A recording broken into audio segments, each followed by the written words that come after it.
It's happening. Everything gonna be about old Jennifer Aniston, and she's against woke culture because people of generation now are coming after Friends, and she doesn't like it, and she says that um, that was then and that, and why they question about the lack of diversity and the jokes and stuff they use. Jennifer Aniston has been known more for her hair than her talent. But she's a good-looking woman. She keeps herself up and all that. But what skills does she have? Just a Barbie doll who white privilege. I'm sorry, but powdery doesn't mean that you are, you know, special. She always been an overrated fluff cake to me. You know, um, I never got the hype about her skills. To me, the only one on there that I even halfway gave any love to was Lisa Kudrow.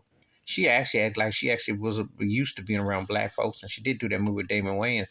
The only one. They're stiff and generic and robotic. And let's be realistic. She can't talk about being against the Friends was based off of Living Single with Queen Latifah, Kim Coles, and the cast of there.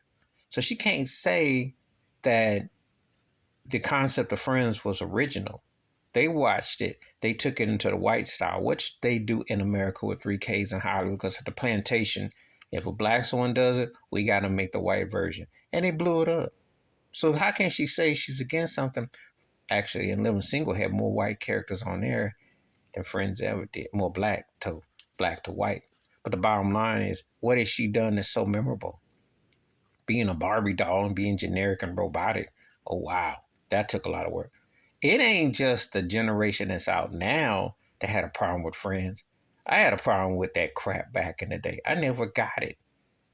Just like I don't, there are shows I watched that have been all white for different reasons. That don't mean that it set well with me. Because there was an era where you wouldn't hardly see too many black folks on certain shows. But these so-called situation comedies, which are dinky, dorky, and one trick, don't really go nowhere. And then they wonder why people cringe when they look back because it doesn't represent. Especially when you supposed to have a show based in New York and you can't find no ninjas, I'm not talking about token characters and token spots, but it's just so, And she never ever addresses that because she's Hollywood safe cotton candy. Okay, so whatever, you know. To me, when I hear them say they're against woke, they're against black, because that's the code word. She's no different than Ron DeSantis and Sylvester Stallone. And you know how to get a certain segment fired up and riled up because those are the code words. Please like, subscribe, welcome thoughts, comments, and I do respond. Thank you. Wash your hands, keep your mind clear, watch out for another shit of it if you want to.